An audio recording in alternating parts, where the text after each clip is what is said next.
Bonjour à tous, contente de vous retrouver aujourd'hui pour une nouvelle vidéo. Ça faisait un petit moment que j'en avais pas faite en français et commentée. Donc là aujourd'hui je me lance dans une visite guidée de la civilisation croissant pour vous, en espérant que vous ayez donc des petites pistes pour vous aider à vous développer. Donc là on va commencer par visiter le château en intérieur et en extérieur. Après on verra donc les troupes, notamment les éléphants, donc comment les obtenir, comment les développer, faire un tour au niveau des héros et aussi de Fire Eagle qui est un dragon qui n'est pas un dragon. Donc là, ce qui est tout de suite frappant quand vous allez atterrir sur la civilisation croissant, c'est ce côté lumineux, voilà, ce côté doré, ensoleillé, vraiment magnifique avec le souci du détail sur chacun des bâtiments. C'est juste époustouflant et bluffant. Et c'est vraiment un travail que j'ai apprécié. En plus, c'est vraiment mon monde. Voilà, c'est juste apaisant quand on rentre. On a ce côté voilà, lumière qui fait que on est sur un bon topic, je pense, et que le pari est réussi avec les couleurs bleues de l'oasis, le vert, ce genre de choses. Donc c'est vraiment très frappant. Ça, donc je vous le montre maintenant, mais c'était le skin extérieur. J'avais exprimé ma déception à ce sujet-là et j'étais pas la seule, parce que ce skin, on le connaît, c'est le Golden Falcon qu'on avait reçu ou acheté pour certains au mois de mai-juin pendant la période du Ramadan. Ça, donc du coup, c'est la version qui était sur les premiers jours. Donc je vais vous montrer tout de suite après la version Golden Falcon qu'on avait reçue. Et donc pour moi, c'était déceptif dans le sens où c'était pas la nouveauté. J'étais tellement contente de voir l'intérieur et que je m'étais dit voilà, pour l'extérieur ils vont faire quelque chose d'original, et finalement je me suis retrouvée face à ce skin que j'avais déjà dans mon inventaire. Donc ça c'est la version Golden. Donc la seule différence que vous allez voir entre les deux, c'est peut-être un petit peu la taille, un peu plus grand, mais ce côté un petit peu scintillant, doré au-dessus du château. Maintenant, on a constaté depuis quelques jours que les châteaux sont en bois, ceux qui sont sur la civilisation. Donc je me pose la question de savoir si c'est pas quelque chose qui va être refait et revu. La plus grande attente de cette civilisation au final, c'est quand même les nouvelles troupes, où on a été surpris en fait par le fait que ce soit des T13. Donc l'intérêt d'avoir des T13 plutôt que des T12, donc au lancement de la civilisation, c'est qu'on va pouvoir les avoir plus facilement. Donc c'est un peu plus démocratique, on va se dire. Parce qu'avant, je ne sais pas si vous vous souvenez, mais pour pouvoir débloquer vos T12, il fallait faire toute une série de recherches au niveau du temple de civilisation. Pour pouvoir faire ces recherches, il fallait débloquer les niveaux des civilisations en elles-mêmes au niveau de la popularité. Et ça mangeait beaucoup de cristaux. Alors que là, du coup, comme c'est des traits 13, donc il va falloir certes donc des cristaux de recherche, des pierres de recherche, mais derrière, en fait, ça va être assez rapide puisque vous avez quelques recherches à faire dans le livre donc du coup War Elephant. Vous allez faire vos quelques recherches et du coup, vous allez pouvoir vous les débloquer. Et donc, c'est clairement hyper sympa de pouvoir faire ça. L'intérêt donc aujourd'hui d'avoir CT 13, c'est que du coup il y a des talents à faire développer, et c'est là où on remarque l'identité au final donc, de la civilisation, qu'elle est défensive. Elles sont classées en siège, donc ces recherches, donc ça va nous obliger à nous rattraper en termes de science, mais les talents en fait c'est plutôt des talents hybrides. Vous avez Trample qui me rappelle quand même la cavalerie, Golden Armor qui ressemble au shield des T12. Donc là en fait on va avoir des troupes semi-offensives, semi-défensives, donc elles vont avoir je pense tout à fait une place originale au combat, donc je pense qu'on va devoir en faire. Maintenant c'est les proportions et leur efficacité qui n'est pas encore éprouvée, et ça il n'y a que l'expérience qui va nous le donner, donc on va affaire à suivre clairement, de voir les rapports qui vont tomber, et j'avoue je suis assez bien placée au niveau de mon équipe pour pouvoir avoir en avant-première les informations, et du coup moi dès que j'ai plus de détails sur leur efficacité, je vous ferai un petit topo sur les T13 en les mettant en comparaison avec les autres troupes. Du coup, qui dit nouvelle civilisation dit nouveau temple de civilisation avec donc croissant. Donc il y a déjà dans un premier temps dans la civilisation en elle-même, vous allez avoir des compétences, des skills qui vont être proposés dans les popularités. Donc toujours le même principe. On élève son niveau de popularité pour pouvoir débloquer les skills, débloquer les skills, mais aussi débloquer la bête qui va avec. Ici, c'est Fire Eagle et le héros qui est ici Mansour.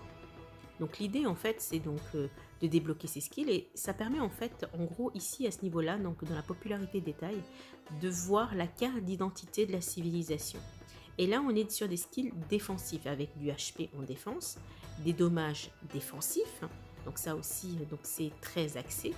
Et à la différence des autres civilisations, vous avez votre bonus de défense qui d'habitude s'arrête à 50%, ici il va passer à 70%.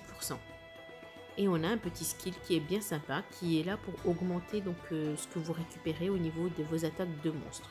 Donc ça c'est intéressant notamment pour le niveau de popularité pour pouvoir l'élever plus rapidement.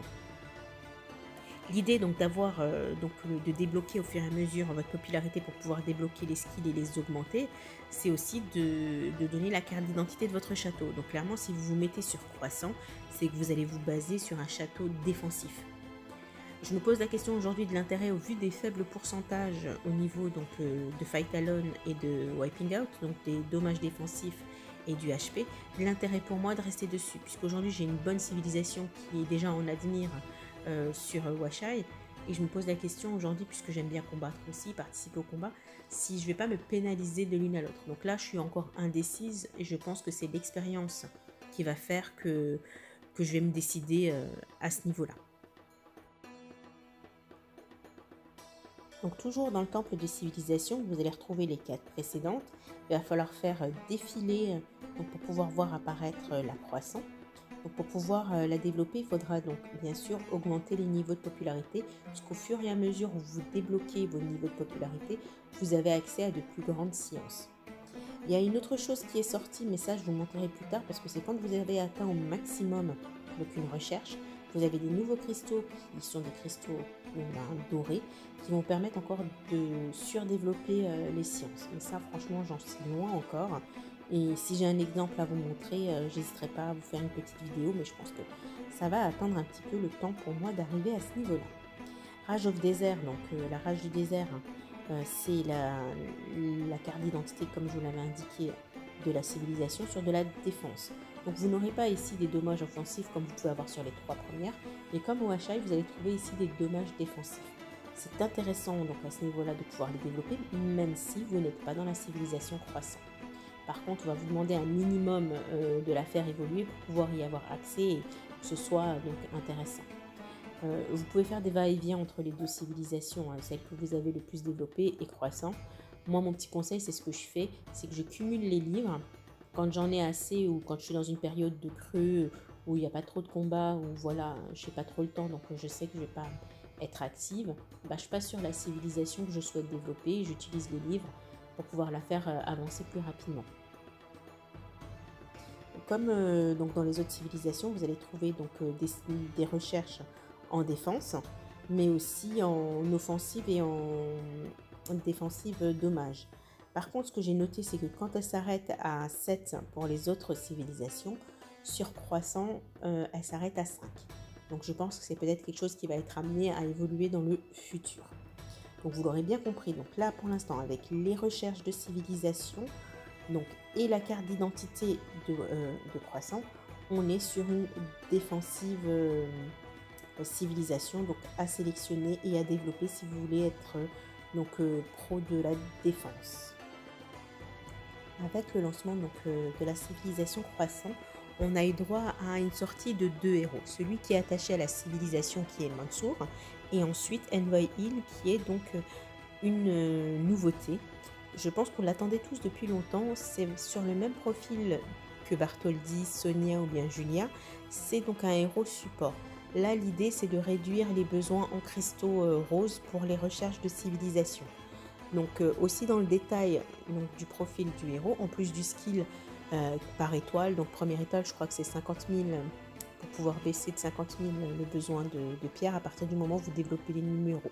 Les niveaux 6 et supérieurs. Donc, en gros, plus vous êtes avancé dans vos recherches, plus vous aurez donc d'aide pour pouvoir les réduire. Aussi, je pense que l'intérêt aujourd'hui de sortir ce héros, c'est de faire en sorte qu'on rattrape les anciennes civilisations et qu'aujourd'hui on arrive à se mettre à niveau par rapport à des joueurs qui ont déjà maximisé les arbres de civilisation. Par contre, c'est pas un héros qui est gratuit, c'est 9,90 € les 1000 morceaux. Il vous en faut 3000 pour pouvoir la débloquer. Et ensuite, ben, toujours même principe, 6000, 15000 pour pouvoir débloquer les étoiles. Donc clairement, j'espère que par la suite, on va avoir de disponibles ces morceaux de héros. Mansour, quant à lui, ça va être un héros aussi très intéressant, puisque lui, ses skills sont orientés sur l'assistance au niveau de la popularité. Donc c'est le héros qui va vous aider à gagner plus de points de popularité, à économiser donc vos donations et aussi à accélérer le développement de la popularité en elle-même en vous aidant au niveau des niveaux. Donc clairement, ces skills-là sont intéressants. Je vous conseille de le développer et de le débloquer le plus souvent. Et clairement, quand vous attaquez des monstres, notamment avec vos bonus, mettez-le dans la marche. C'est vraiment l'intérêt aujourd'hui de pouvoir le mettre dans la marche, que vous puissiez donc augmenter vos niveaux de popularité et rattraper sur les civilisations rapidement. Enfin, donc on a un dragon. Donc en fait, c'est pas un dragon cette fois-ci, c'est un aigle. Donc c'est Eagle Fire, l'aigle de feu, que vous pouvez débloquer. Donc lui, ses skills perso, je les ai... Au départ, j'étais assez contente de voir des skills donc défensifs, mais ils m'ont un peu confusionné parce qu'ils ont mis un skill de collecte et ils ont mis un skill pour tuer des monstres, donc réduire les blessés au combat. Et derrière, un super skill quand il atteindra son niveau maximum, de pouvoir débloquer jusqu'à à 40, il me semble que c'est, ouais, de débloquer les dommages des T13. Donc clairement, cet aigle-là a une double identité. L'intérêt à ce niveau-là, c'est aussi de vous le personnaliser. Donc si vous voulez en faire un combattant, il suffira de changer les skills et avec les Dragon Souls, donc les âmes de dragon, de mettre des skills qui vous intéressent. Par contre, clairement, le dernier skill, il faut le garder. Après, moi, en termes défensifs, je sais pas. C'est soit je vais squeezer et je vais passer en mode attaque sur celui-là, soit je vais le développer en défense et ça deviendra mon gardien en défense. Et pour ça, il faut que j'augmente mon HP, puisque à date, mon gardien, c'est toujours Scarta, parce que la santé des troupes, c'est ce qui est important. Et c'est une de mes sources principales donc de HP, donc je ne peux pas m'en priver. Donc aujourd'hui, Scarta reste mon gardien, mais Fire Eagle me fait de l'œil, clairement. Ou bien je me dis de le mettre au combat. En plus, j'aime bien de le voir quand je le mets dans la marche, je trouve ça joli. Donc voilà, moi aujourd'hui, je suis encore indécise sur le devenir de cet aigle dans mon château. Par contre, donc tout est possible, donc c'est ce qui est aussi fascinant. Il a un arbre de talent qui est assez intéressant, que je ne peux pas vous montrer encore aujourd'hui parce que je ne l'avais pas débloqué. Mais promis, on fera un focus sur les dragons. Et parce que voilà, j'en avais déjà fait un il y a quelques temps en français. Mais là, avec toutes les nouveautés, il faut que je me mette à jour et que je vous mette à jour. Et du coup, je vous ferai une spéciale cave. Et je pense que je ferai ça avant la fin de l'année par contre. Si vous avez des questions, n'hésitez pas donc dans la partie commentaires à me faire savoir ce que vous voulez savoir. Moi là c'est la fin de notre visite guidée. Je vais vous souhaiter une bonne soirée parce qu'il est déjà 22h21 chez moi. Et je vous dis à très bientôt et abonnez-vous si vous n'êtes pas encore abonné. Merci, bye bye.